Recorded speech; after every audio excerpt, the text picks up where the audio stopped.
dulu pada saat jadi anggota DPRD saya melakukan BIMTEK. Ada narasumber yang mengatakan ketika bapak-bapak begitu dilantik, maka 80% badan Anda waktu Anda sudah dihibahkan untuk masyarakat.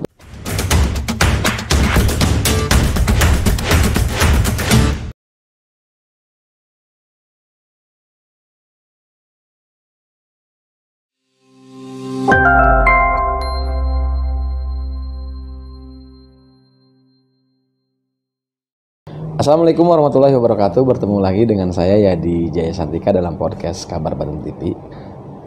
Sebuah kehormatan, kali ini saya sedang berada di gedung DPRD Kota Cilegon. Telah hadir bersama saya Ketua DPRD Kota Cilegon, Bapak Isra Miraj. Assalamualaikum Pak. Waalaikumsalam warahmatullahi wabarakatuh. Sehat Pak? Alhamdulillah sehat. Sibuk kayaknya. Rutinitas biasa. Dan kalau katanya Pak sekarang jelang tahun politik, jadi Dewan biasanya katanya sibuk dengan urusan tugas jadi wakil rakyat, tugasnya sebagai kader partai, menjaga konstituen, gimana tuh Pak? Iya, sebenarnya memang karena kita lahir dari partai, kita juga bisa duduk di DPRD dari masyarakat juga, dan setelah terpilih jadi anggota DPR, wakil rakyat harus kerja normatif juga di DPRD sesuai dengan representasi masyarakat tadi. Makanya ketika memang ini tahun politik menjelang 2023 nanti, karena 2024-nya kan sudah pemilu Februari ya. Jadi tentu kerja-kerjanya itu nyaris di 2023. Betul. Nah, di situ saya selaku pimpinan bagaimana juga harus menjaga ritme. Bagaimana saya menghargai anggota DPRD yang dia sibuk dengan konstituen, tetapi juga tidak mengabaikan tugas normatif di DPRD. Sekali juga pasti partai-partai mereka juga sering banyak manggil. Betul. Karena agenda-agenda partai juga. Betul. Ini yang mungkin menjadi padat itu ya. Padat dan menjadi bentuk dengan agenda strategi yang harus saya selaku pimpinan bisa ini menjaga ritme lah ya, ritme di DPRD terutama bagaimana agenda-agenda kerja di DPRD, agenda-agenda normatif. Betul. Dengan paripurna, dengan pansus, dengan hal-hal lain ini supaya juga tidak terbengkalai. Nah Pak Isra ini salah satu sosok simbol dari lembaga begitu ya. Kalau di eksekutif kan ada Pak Wali Kota, ada Pak Wakil ya. Di Dewan itu ketuanya ya Pak Isra. Nah bagaimana Bapak sendiri tuh dengan dinamika yang tinggi dan pimpinan sebuah lembaga legislatif di Cilegon, dan harus dihadapkan juga dengan tuntutan-tuntutan masyarakat. Bagaimana tuh Pak? Iya. Jadi karena saya sudah 2 periode ya ke sini, hanya bedanya periode pertama saya anggota. Yang sekarang alhamdulillah jadi pimpinan, tentu berbeda kapasitas pekerjaannya. Di sisi lain saya juga sebagai simbol institusi DPRD yang harus bagaimana berkolaborasi dengan Forkopimda yang lain. Kegiatan-kegiatan mereka juga harus saya ada di dalamnya. Minimal saya menghadiri, minimal saya ikut dalam peran-peran Forkopimda yang lain, karena kami alhamdulillah kompak selama ini dengan Pak Kapolres, Pak Dandim, Pak Dananal, dan Bu Kejari. Tentu mereka juga punya program kerja, di mana program kerja itu kadang juga saya selaku Forkopimda ada di dalamnya. Dalam artian kayak contoh kemarin di Kejari, bagaimana kita menghanguskan BB, barang bukti berupa narkoba sekitar nilainya itu 2 miliar ya, dan rokok ilegal ada satu. Nah, dalam kegiatan-kegiatan seperti itu kan saya harus hadir, saya harus ikut di prosesi pemusnahan barang bukti tersebut. Terus menjelang Nataru, Oh ya, udah padat ya tuh ya. kan, pada Pak Kapolres pasti nanti ada apel-apel. Ya, kami Forkopimda kompaknya di situ. Itu juga Pak Dandim. Jadi ada kegiatan-kegiatan yang biasa dilakukan oleh instansi yang lebih tinggi, dalam arti kalau kepolisian kan ada Kapolda, biasanya Polda turun ke Kapolres. Nah, maka saya juga biasa ada dapat undangan. Kayak contoh misalkan ada setiap Nataru ini, karena kita perbatasan antara Sumatera dan Jawa, biasanya Pak Panglima TNI juga datang ke Merak. Perhatian Pak ya Cilegon ya. Bagaimana juga Kapolri datang ke Merak. Nah, pada saat-saat momen tersebut kan saya harus mendampingi Pak Kapolres atau mendampingi Pak Dandim, ikut karena ada undangannya. Jadi memang waktunya yang sangat luar biasa gitu tuh. Dan saya lihat Pak Isro tuh kadang-kadang berapa hari bisa hadir di acara masyarakat. Nah, gimana tuh Pak? Dan apa itu konsekuensi Pak? Misalnya dari undangan pernikahan, dia lihat dari undangan yang sekedar masyarakat pertemuan, gimana tuh? Ya, kayak contoh waktu Maulid Nabi ya. Iya. Itu sehari Pak saya bisa kalau di hari libur, dari Sabtu dan Minggu itu bisa 6 kegiatan Sehari Pak? sehari. Itu kayak kemarin aja setelah beres PHBI kan Maulid Nabi, ketika ada undangan, jadi hari Sabtu itu saya 4 kali undangan ke acara sekali. Nah, kemarinnya diajar 2 kali, jadi 3 kali acara, malam sampai jam 10:30. Lebih jadi dari 1 memang acara ya? lebih, pokoknya sehari-hari hari libur itu kadang-kadang lebih dari 1-2 acara, lebih dari. Lelah nggak Pak? Fisik lelah, capek Pak. Capek artinya capek fisik. Manusiawi lah gitu ya? Manusiawi ya. Kadang memang banyak teman-teman yang perhatian juga. Hebat Pak Ketua ya. Fisiknya itu katanya. Saya nggak minum vitamin Pak, karena saya agak menghindari vitamin yang mengandung kimia ya. Dengan pola apa, paling saya buah-buahan, terus olahraga gitu tuh. Olahraga itu untuk mengimbangi daya tahan tubuh saya gitu. Memang ya ngedropnya ada. Pasti. Tapi itu Pak, Bapak lihat sebagai konsekuensi sebagai wakil rakyat gitu? Iya, jadi itu dikembalikan kepada kitanya, kepada personalnya ya. Kalau memang mohon maaf, kalau yang cuek misalkan diundang nggak datang, ya udah sebenarnya sih.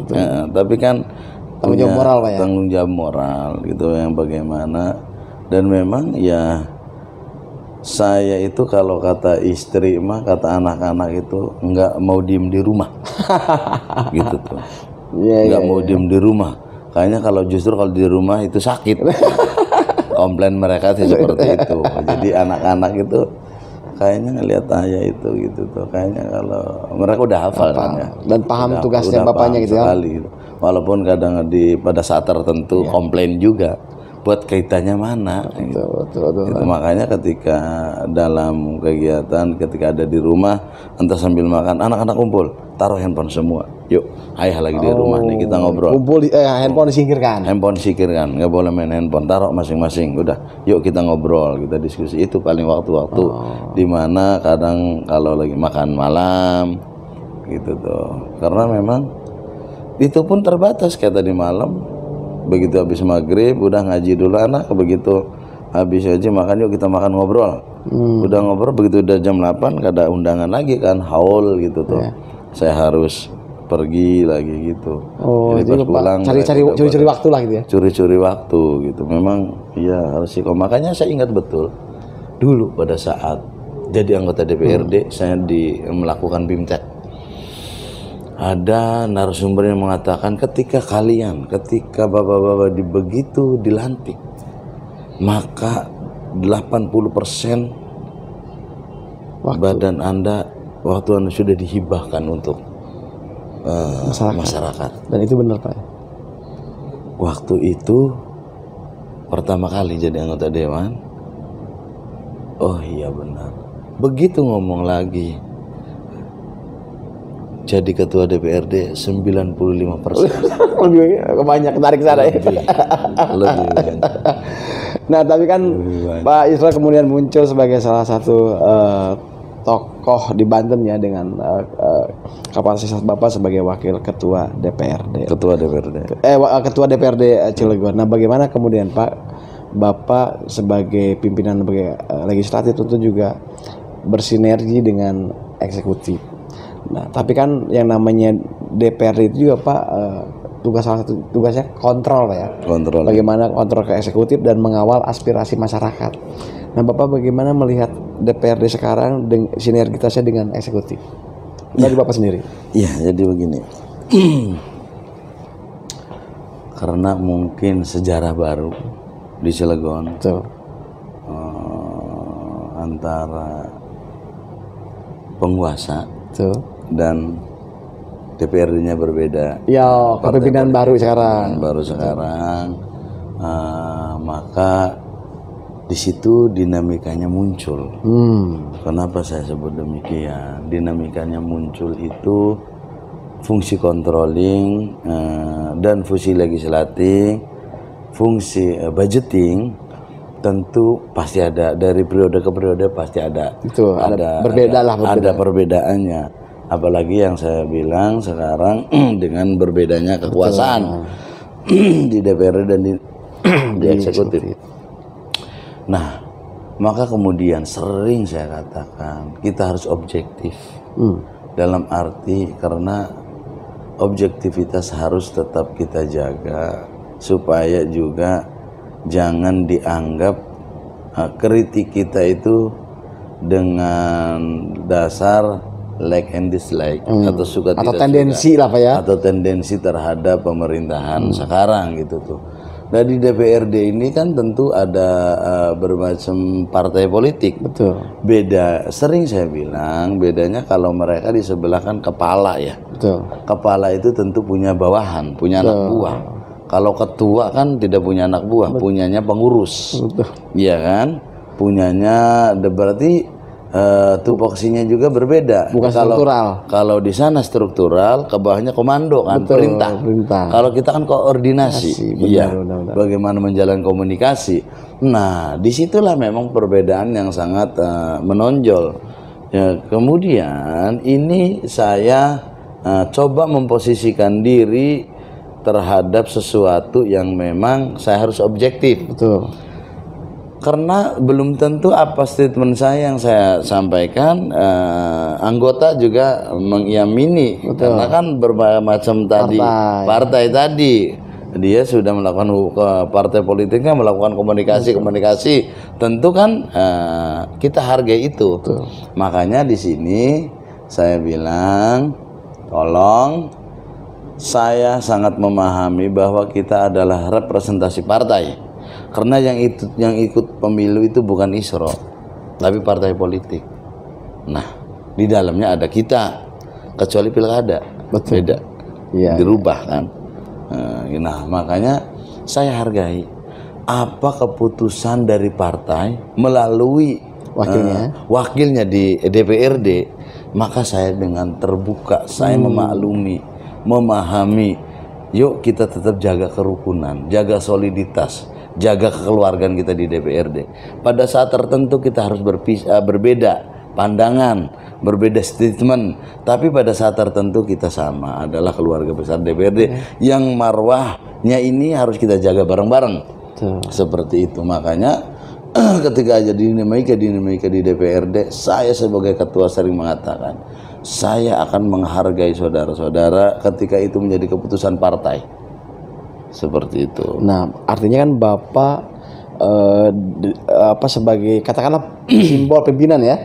Walaupun tadi Bapak bilang bahwa bukan komando, tapi Bapak adalah ketua yang isinya berbeda kepala dan berbeda warna. Nah, bagaimana Bapak menjaga keseimbangan itu, Pak?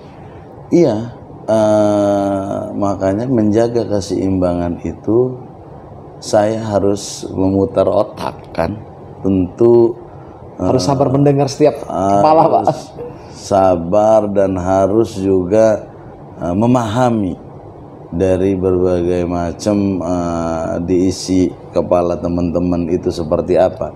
Intinya alhamdulillah saat ini kami terjalin kekeluarganya, soliditasnya. Maka dengan cara-cara yang selalu saya tekankan di DPRD ini, yang penting kita tidak melanggar regulasi. Karena sudah ada aturan mainnya, kita tidak seenak apa yang kita inginkan.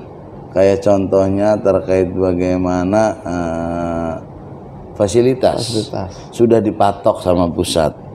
Artinya kalaupun kemampuan keuangan daerah kita bagus, kita mampu, tetapi kan Perpres sudah mengatur. Nah, di situ memang teman-teman juga memahami ini bukan bagian dari kebijakan ada di pimpinan, kan? Bagaimana celah-celah ketika adanya suatu persoalan-persoalan yang terjadi di masyarakat, saya memberikan peluang kepada anggota sebebas-bebasnya kaitan dengan aspirasi, dan tidak pernah saya tunda ketika ada memang Pak Ketua ini ada terjadi di dapil saya, contoh sederhana, ada mohon cepat segera hearing atau apa, itu segera saya tindak lanjuti gitu, tanpa nunggu waktu yang lama. Begitu juga demikian ketua komisinya kita panggil, tolonglah ini segera ini karena masyarakat sudah mulai ingin adanya RDP atau kejadian-kejadian itulah yang membuat kita semakin solid gitu tuh. Dan alhamdulillah saya ngarang juga terima kasih ke teman-teman anggota, cukup menghargai saya, cukup memahami kondisi-kondisi yang memang ada yang bisa kita lakukan, ada juga yang tidak bisa kita lakukan. Keterbatasan dan aturan segala macam.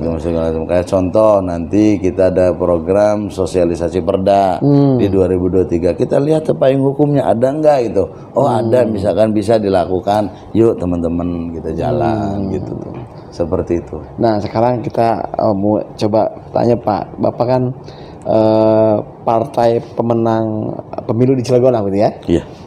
Sebelumnya kita tahu bahwa Golkar adalah pemenang pemilu dan pemenang pilkada begitu. Terus, sekarang bukan Golkar gitu Pak. Dan Pak Isro mengalami bagaimana kepemimpinan waktu itu Golkar dan sekarang bukan.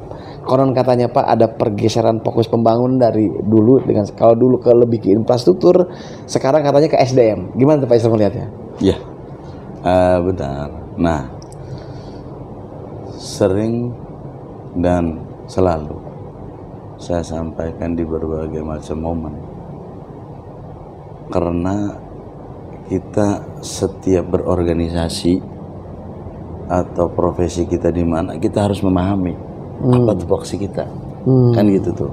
Makanya kita harus sesuai dengan koridor. Ketika ada kebijakan yang beralih dari infrastruktur ke SDM, kan tugas kita bukan menghalangi Pak, atau bukan bukan menolak gitu ya, atau menolak. Karena begini, hierarki dalam bernegara, rakyat dalam berdemokrasi, rakyat diberikan mandat dari rakyat oleh rakyat untuk rakyat. Bagaimana dalam kontestasi pilkada, setiap calon diberikan ruang oleh negara. Kamu tujuannya mau apa? Ketika nanti terpilih, maka dia berikrar dengan marga, dia berikrar dengan rakyat. Betul. Oh nanti kalau saya kepilih akan ini dan akan ini. Visi misi itu. Visi misi tertuang dalam visi misi, kan? Oh si A juga visi misinya begini. Maka rakyat diberikan pilihan. Betul. Kan begitu tuh. Betul. Jalurnya gitu tuh. Undang-undang itu, demokrasi itu mengatur itu. Oh maka rakyat diberikan suatu pilihan. Oh kalau si A jadi ini akan begini nih. Oh kalau si B jadi ya. Nah di situ rakyat untuk menentukan sukanya yang mana nih rakyat nih. Kan itu dasarnya gitu ya, alur dasarnya. Betul. Nah kemudian begitu mereka terpilih, maka ini menjadi dokumen daerah. RPJMD. yang disebutnya RPJMD, rencana jangka menengah, rencana pembangunan jangka menengah daerah. Nah itu kan janji, ikrar. Maka itu tertuang dalam dokumen daerah yang ketika mereka terpilih, rakyat memilih, harus dilaksanakan. Posisi kita di mana? Pertanyaan posisi DPRD mengawal janji dia yang dia sampaikan kepada rakyat. Karena DPRD wakil rakyat. Karena DPRD wakil rakyat. Tuh, karena kalau DPRD nyalon anggota dewan, visi misi saya akan begini, nggak ada. Itu bukan. Karena DPRD. tugasnya jelas 3 Pak ya. Karena jualannya 3, budgeting, legislating, dan controlling. Kalau mungkin begini, kalau saya terpilih, saya akan usulkan perda inisiatif tentang ini, baru nyambung. Karena urusannya bikin peraturan daerah kan gitu tuh. Saya akan usulkan ini, itu pun tidak boleh bertentangan dengan aturan yang lebih tinggi. Nah, sampai di sini kemudian itu tugas kami DPRD, bagaimana menjaga masyarakat atas janji yang sudah disampaikan oleh kepala daerah sebelumnya. Di situ tugas kita. Tidak, bukan kapasitas kita menghalangi, tidak. Nah, ketika memang programnya lagi ke SDM, infrastruktur yang tadinya dalam setiap kali program, karena saya dari dulu kan, itu tidak kurang dari 400 miliar biasanya untuk infrastruktur. Nah, sekarang kan hanya 90 miliar. Berapa persen tuh kan? Sangat itu. Ya karena memang tadi untuk nah nggak bisa kan kita memaksakan itu, karena itu kan visi misi. Betul. Itu tuh kalau kita deadlock misalkan tidak bisa saja, tapi ada konsekuensi yang diatur bahwa 6 bulan nggak gajian semuanya akan menggunakan APBD sebelumnya. Nantinya gitu. Bagian itu dituangkan dalam Undang-Undang 23 tahun 2014 tentang pemerintahan daerah. Gitu. Iya. Jadi kan di situ udah diatur. Aturan mainnya di situ. Aturan mainnya di situ. Bisa saja kita bikin deadlock gitu tuh. Tetapi konsekuensinya itu RPJMD nggak jalan. Nggak jalan. Nah, oke, itu lupa. Punten ada yang kelewat. Pada saat RPJMD mereka sampaikan kan ditandatangani oleh kita. Betul. Berarti kan kita menerima tuh. Atas dasar itu maka ya itu kita harus mengawal sampai mana ini janji-janji. Dan tugas kita itu apa? Mana janjinya dulu katanya 25.000 tenaga kerja. Kan di situ tuh. Janji kamu kepada rakyat itu posisi kita. Tuh, mengingatkan iya mengingat kan, walaupun dalam pelaksanaan pada tataran teknisnya masyarakat kan nggak tahunya artinya bahwa kita itu tugasnya hanya 3. Tapi kan kadang-kadang masyarakat itu berdewan saya nganggur, ini kan tugas eksekutif. Tugas eksekutif. Kita pun disalahkan kan gitu seperti itu. Karena dianggap bagian dari pemerintahan. Bagi pemerintahan daerah. Nah, tadi Pak Isron menyebut soal Pak, lalu dengan RPJMD atau janji eksekutif sekarang, Bapak melihatnya sudah on the track atau masih dalam catatan dulu? Iya, jadi masih dalam catatan dulu. Karena memang kan RPJMD itu waktu itu disepakati sekian. Dan itu evaluasinya tidak hanya dari kita, provinsi juga melihat. Betul. Nanti, kamu ini di akhir masa jabatan nanti kan setiap tahun ada namanya LKPJ, laporan keterangan pertanggungjawaban kan. Nah di situ dari tahun pertama bisa dilihat ini sudah tercapai belum. Kita ingatkan tuh. Betul. Karena itu kan sedianya mereka bekerja itu kan dasarnya itu RPJMD. Itu menjadi kitab sucinya pemerintah daerah. Itu yang jadi kalau kita beragama ya Al-Quran. Kalau di pemerintahan tutorialnya lah ya. Tutorialnya itulah. Kalau kita berorganisasi ada RT kan gitu. Masing-masing ada kitab sucinya masing-masing. Dalam kata kutip bukan diplesetin apa ya artinya kenapa dianggap suci ya pedomannya itu karena itu janji terhadap rakyat. Betul. Kan kenapa kita sebut kitab suci kan janji itu sakral dan ya ibadah itu kan tidak hanya sholat, tidak hanya puasa, tetapi bagaimana khairun nas anfa'um linnas, manusia sebaik-baik manusia bermanfaat dari kebijakannya. Ketika itu berkepentingan dengan rakyat, itu kan ibadah. Betul. Sama saja, makanya kita janji suci. Betul. Kan gitu Dan tuh. janji itu berat kalau nggak jadi hutang Pak ya, kalau nggak di Hutang, al-wa'du dainun kalau lagi dari madrasah kan. Betawi janji hutang kan gitu. Nah Pak, kalau kita lihat sekarang sudah hampir separuh jalan lah ya. Oke. Kita tahu bahwa Pak Heldy Sanuji itu cuma 3,8 bulan, Oke, 3,8 tahun. Benar.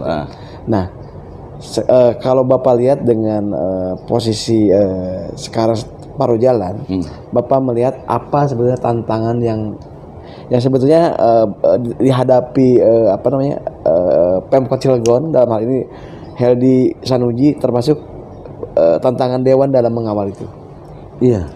Pertama, secara realitas bahwa efektif kerja mereka itu 3 tahun 8 bulan. Tetapi di RPJMD tidak Normal ya. Di RPJMD tetap 2021 2026. Betul. Kan seperti itu. Nah, maka ada tantangan tersendiri bagaimana harus kilometernya dipercepat. Kilometernya dipercepat 190 km per jam misalkan segitu. Artinya begini, harus ada semangat bersama antara wali kota dan wakil wali kota ini. Harus ada pembagian tugas. Apa peran wakil, apa peran wali kota. Karena waktunya singkat Pak ya. Karena waktunya singkat. Nah, ini juga harus dibarengi dengan para pembantunya di bawah. Birokrat.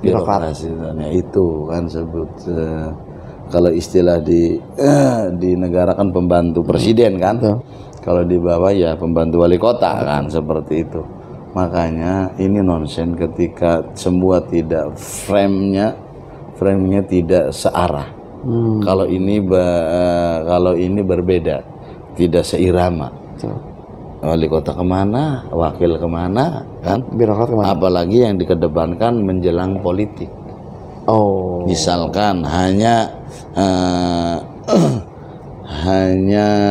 momen-momen tertentu yang bisa berhadapan langsung dengan rakyat, yang sementara substansinya nggak ketemu. Ini ya. Apa maksud pencitraan? Kategori seperti itu. Itu justru yang akan bahaya. Rakyat yang dirugikan. Betul. Nah, kami DPRD kan selalu mengingatkan. Iya, mungkin mereka melihat selera rakyat seperti apa kan. Tapi kapasitas kami tetap kepada jalurnya RPJMD ini udah berapa persen yang terrealisasi. Kembali ke tadi itu karena ini menjadi patokan dasar. Betul. Bagaimana seseorang itu bekerjanya berdasarkan janjinya yang dokumennya itu ya. Dokumen daerah itu yang sudah ditetapkan. Pembangunan itu kan terbagi 3 aspek. Partisipasif, teknokratif, dan politis. Nah, disitulah maka kebutuhan dasar orang itu sebenarnya kita itu 3 faktor yang memang sangat krusial. Pertama, kesehatan, pendidikan, yang kedua infrastruktur. Ini tidak bisa dipisahkan sebenarnya. Karena kalau 3 ini belum selesai, ini saling berkaitan, Pak. Saling berkaitan. Ini kebutuhan dasar ini.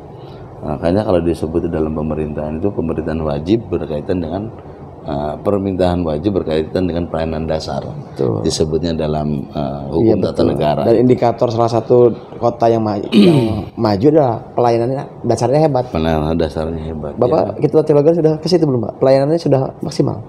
Nah, itu kalau saya berbicara belum disebut nanti tendensius. Kalau saya bilang sudah, ya nyatanya tidak ada perubahan yang signifikan kan, seperti itu. Nah, bagaimana Pak dengan kondisi sekarang, Bapak? Kalau dulu mungkin karena kepemimpinannya ada satu warna, sekarang beda warna. Bagaimana? Biasanya kan reses tuh Pak. Kalau reses suka nampung banyak aspirasi Pak. Bagaimana Bapak mengelola aspirasi masyarakat dan merealisasikan? Tentu harus komunikasi dengan eksekutif. Gimana tuh? Ya, maka kita di hak budgeting tadi, gitu tuh. Disitulah perannya. Disitulah peran kita, karena kan 3 unsur tadi yang saya sampaikan, partisipasif, bagaimana partisipasif ini dari suara rakyat. Pada saat kita reses, apa yang mereka butuhkan, infrastruktur ini disampaikan ke anggota dewan, maka di situ ada hak budgeting yang dipunyai oleh anggota dewan, maka di situ kita masuk. Oh ternyata warga saya butuhnya ini, kan gitu. Tolong anggarkan ini melalui komisi dan mitra kerja di OPD, kan seperti itu. Yang kedua, bagaimana dengan teknokratif? Ada program pemerintah pusat yang harus daerah melaksanakan, tentu di program DAK ya. Dan yang tiga ya politis tadi, bagaimana dia janji. Nah partisipatif itu kan ada 2. Kalau di eksekutifnya itu musrembang, musrembangkel, musrembang cam, musrembangda, kan daerah. Kitanya ada pokir, pokok-pokok pikiran. Oh iya. Itu wajib, itu diakomodir. Bagaimana pokok-pokok pikiran ini hasil dari reses tadi.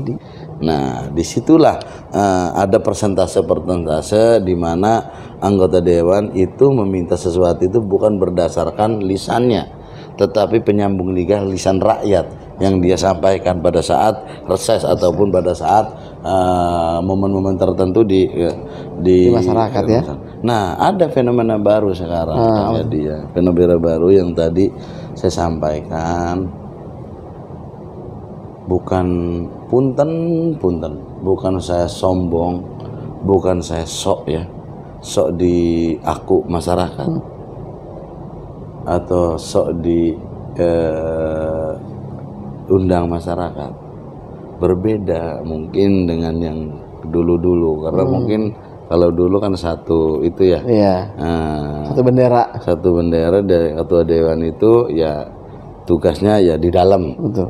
Artinya di dalam, di dewan. Paling turun ke masyarakat itu pada saat reses atau kegiatan Forkopimda yang sekarang kan kayak ya di sisi lain saya senang.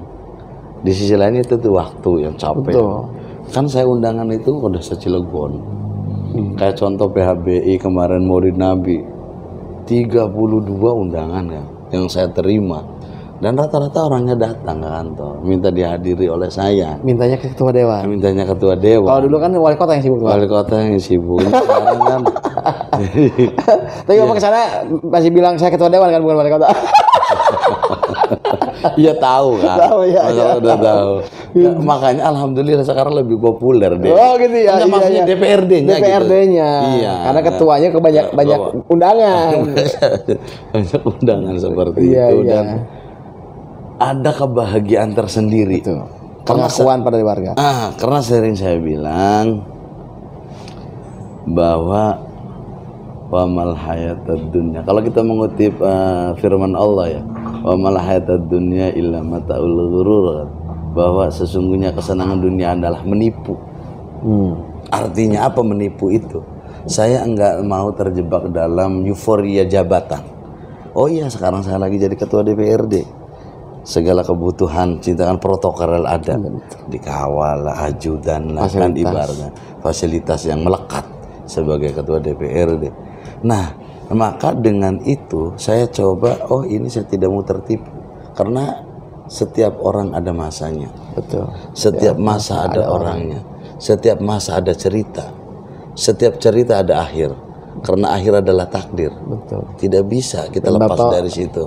Yakin itu ya. Meyakini itu, maka minimal pada saat saya berkunjung ke di luar dapil saya ke Cipala, saya ke Merak, saya ke Grogol, saya ke Purwakarta, minimal ketika nanti saya sudah tidak punya jabatan, oh waktu jadi ketua dewan saya di masjid ini loh, acara PHBI ini loh, di kampung ini loh, kampung ini udah pernah saya datang walaupun bukan dapil saya.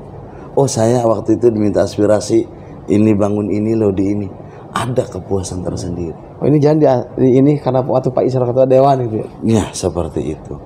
Minimal ketika anak saya lagi main, anaknya Isra, oh Isra ketua dewan, minimal ada seperti itu. Ada itu yang tinta emas, yang saya ngerasa ada kepuasan tersendiri di mana kita berinteraksi dengan kalangan masyarakat. Waktu itu contohnya, saya karena harus bisa menyesuaikan, Kang. Saya masih muda. Iya. Saat tertentu saya harus pakai celana yang sobek-sobek. Layaknya anak muda. Anak muda, saya harus pakai jaket. Saya bawa motor. Waktu tertentu saya pakai sarung. Nggak harus pakai mobil aja. Pakai sorban, gitu kan? Pakai jas, pakai peci. Nah, di situ yang tidak ditemukan oleh profesi lain. Iya. Punten gitu tuh. Kalau kita jadi kiai, ya kiai masih kayak pakai celana sobek-sobek. Nah itulah jadi politisi. Jadi di mana momen waktu acara pendekar saya pakai baju pendekar, acara olahraga saya pakai sepatu sport, celana yang itu. Jadi di mana saya harus menyesuaikan. Oh ini ABG nih yang saya datangi acaranya nih. Saya harus menyesuaikan karena ABG kan kadang-kadang mereka cuek. Kadang-kadang mereka dengan baju-baju formal itu kan enggak apa ya, kurang diterima. Ya maka saya harus menyesuaikan. Kayak contoh ketika pembukaan basket, anak-anak kan kalau istilah mereka sebutnya Abbas katanya kan. Apa tuh, Pak? Anak basket kan. Gitu tuh. Sekarang bahasanya udah anak muda juga. Tapi Bapak menikmati itu. Menikmati itu. Makanya saya kata istri saya, itu hiburan suami saya itu begitu. Jadi bukan ke Prancis, bukan ke Australia katanya, bukan ke Amerika, kalau ngajak hiburannya itu dengan rakyat. Ya, dengan rakyat ketika datang senang. Ya, disitulah ya kalau. Tapi Pak Isro siap dengan takdir politik apapun di depan. Mengalir saja. Apa yang akan terjadi. Walaupun di bawah sekarang udah mulai muncul membicarakan Bapak. Biarkan mengalir saja karena saya tugasnya bagaimana sekarang menyelesaikan. Tugas sebagai ketua DPRD atas representasi partai. Tentu kan bahwa partai semua ini mempercayakan kepada saya, dan antusiasme rakyat kalaupun memang ada itu mungkin bagian dari kewajiban yang harus saya penuhi, meski tidak semua orang bisa senang. Betul. Tidak akan semua orang bisa sanggup memuaskan orang. Betul. Karena sesuatu yang mustahil di dunia ini bagaimana memuaskan semua orang, ingin disenangi oleh semua orang. Betul. Itu sesuatu yang sangat mustahil. Jadi Pak Isro menyerahkan semuanya kepada rakyat dan partai. Kepada rakyat dan partai. Gitu. Dan ya intinya karena memang saya tidak mau, karena orangnya nggak dieman kata. Ya. Jadi nggak bisa diem gitu tuh. Kadang udah sih ya capek ya, udah sih mah nggak enak. Namanya juga mereka ngundang, mereka ingin dihadiri ya. Kecuali kita nongol sendiri, nggak diundang, nggak ada apa, baru kita malu kan gitu, capek. Wong ini kan mereka ngundang gitu tuh. Undangkan sumbangan aja, ya udah, insya Allah rezeki mah ada aja Pak ya. Ada aja rezeki mah gitu. Karena bagaimana kita dididik di partai kan, zamannya Wali Sepuh, Pak Aad, harus bisa minimal meringankan, hadir di masyarakat itu, ana sing ditinggali lah. Wong Cilegon ya. Yang ngundang pejabat ujung-ujung ada bekasnya apa ya? Iya, awas ditinggal panitia mubeng. Panitianya kan kasihan Pak ya, banyak orang Pak ya. Gitu acaranya enggak. Cuma ya memang seneng ya. Makanya perut saya tambah buncit. Nah, karena sering undangan makan malam. Kalau habis ceramah kan kayak saya mah seringnya itu saya mah nggak bubar. Sampai ceramah selesai jam 12:30 kita makan bareng sama kiai. Akhirnya lanjut ngobrol. Makan. Nah di situ alhamdulillah hikmah yang saya terima, punten, dari ujung Merak aja lagi Ciwandan daerah sendiri, ujung Cibeber, alhamdulillah kiai ulama siapa yang saya nggak tahu. Alhamdulillah saya pernah ngobrol, saya pernah dekat dengan orang. Gitu tuh, karena momen-momen disitulah kami ketemu. Malah ada salah satu ulama yang manggil saya itu daerah Cibeber. Sampai itu alhamdulillah nggak saya sangka, kamu hati-hati ya. Awas kalau tanda tangan, dilihat yang teliti, yang sampai saya terharu. Sampai saya terharu, ya Allah, ada orang tua gitu tuh ya. Ulama yang sampai sebegitu pengetahuannya dan memberikan perhatian nasihat ke saya itu sampai saya, ya Allah, inilah hikmah silaturahmi gitu loh. Sampai itu pesennya, kamu awas ya, setiap tanda tangan kamu cek yang teliti, kamu benar harus dilihat, dibaca dulu. Kok kayak istri saya gitu tuh.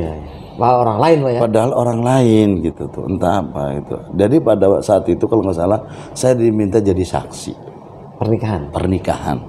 Beliau sebagai nasihat pernikahan. Begitu sudah selesai di daerah Cibeber itu, saya dipanggil, sini Dewan gitu. Oh ya, saya datang, duduk gitu, salaman biasa. Itu baru kali ketemu di situ, baru kali ketemu gitu tuh. Dan saya pun baru ketemu. Nah, katanya ketua dewan sekarang dengar katanya pakai sarung aja awalnya tuh. Begitu ngobrol, ya udah, awas ya, hati-hati, nasihat di situ ngasih. Kalau mau tanda tangan, diteliti yang benar, apa gitulah. Ya udah, saya minta doanya Bah gitu. Pak Kiai, saya minta doanya, mohon didoakan selamat di dunia dan akhirat, saya gitu. Nah, itulah banyak dinamika. Oke, baiklah, luar biasa. Saya sampai tertegun dari tadi dengan cerita Pak Ketua DPRD Pak Isra ini luar biasa. Saya sampai lupa durasi ngobrol sama Bapak. Udah di tengah kesibukannya sudah mau podcast bareng kita. Makasih banyak Pak. Mudah-mudahan kita ketemu lagi, bisa ngobrol lagi. Sukses buat Bapak. Apapun tadi bilang takdir politiknya. Mudah-mudahan biarkan mengalir dan sukses terus Pak ya. Sehat dan sukses terus. Amin. Baiklah pemirsa Kabar Baru TV, demikianlah podcast kita yang cukup seru dengan Ketua DPRD Kota Cilegon Pak Isra Miraj. Terima kasih banyak. Wassalamualaikum warahmatullahi wabarakatuh. Waalaikumsalam warahmatullahi wabarakatuh.